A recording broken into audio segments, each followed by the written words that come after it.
And let's talk about everything autoimmunity. So, what kind of autoimmune conditions are you concerned about? So, I see a lot of Hashimoto's, and I see a lot of people from TikTok that connect with me that are concerned about their ANA. Do you have a positive ANA? So, what you want to look at is you want to look at the number next to the ANA and you want to look at the pattern. And that's going to give you a clue as to what you could develop over time. So, if you continue with an ANA pattern, that grows from say 1 in 40 or 1 in 80 and goes to 1 in 160 and then 1 in 320 and then 1 in 640 and it's starting to grow, then it's starting to make me concerned. So if you are having these markers that are positive and you don't know what this means, then we should think about getting an ANA cascade done or maybe an ENA panel.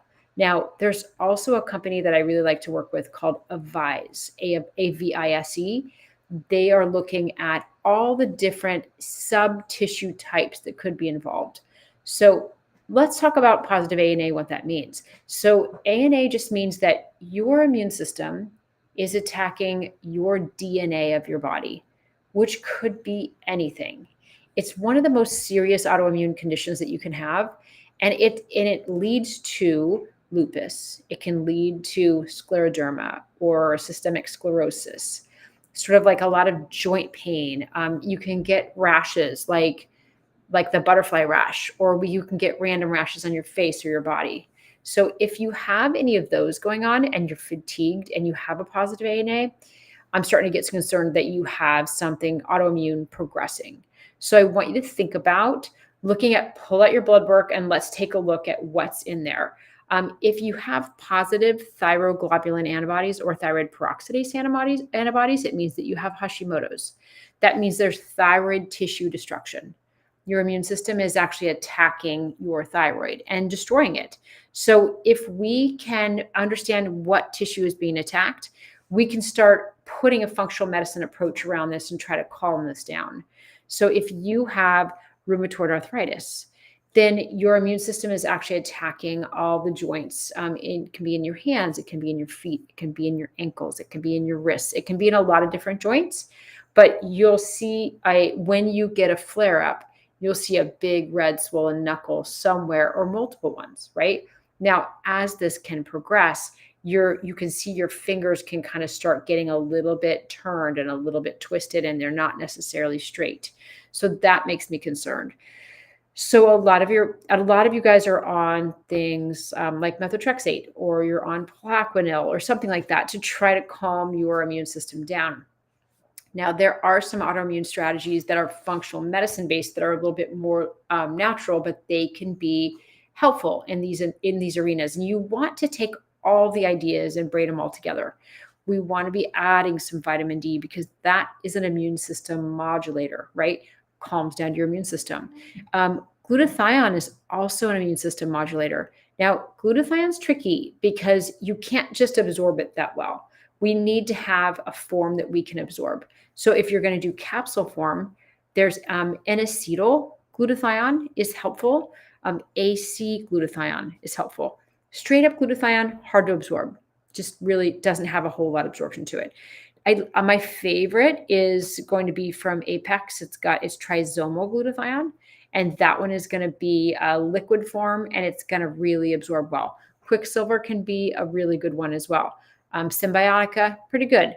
So those liquid ones are a little bit better absorbed, and what they do is they calm down immune system overactivity, right?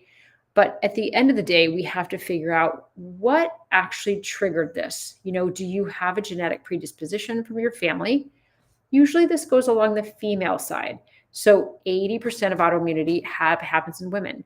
So we have to look at our mom, we have to look at our sister, we have to look at our aunts and our grandparents, so our grandmothers, to see if these people have any kind of conditions that look like maybe lupus or rheumatoid arthritis, or if they always have like a thyroid problem and they really didn't know what that was.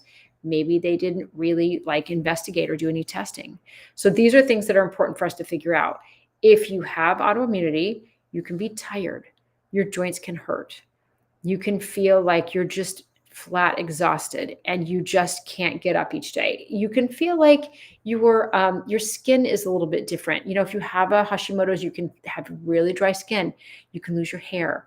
You can feel just exhausted when you get up, sleep 8 or 9 hours, and you still feel flat, dead tired. So those are all things to consider in getting a diagnosis. So if you feel like that, sometimes doctors will just say, hey, maybe you just have chronic fatigue. And that's a bit of a waste paper basket diagnosis. It's just kind of a trash diagnosis. Like, yeah, of course I have chronic fatigue. I'm exhausted. So let's think about, but why? What are we doing to get to the bottom of this? If you haven't had your autoimmunity tested, I want you to get Hashimoto's markers done. I want you to get an ANA marker done, and that could be an ANA cascade.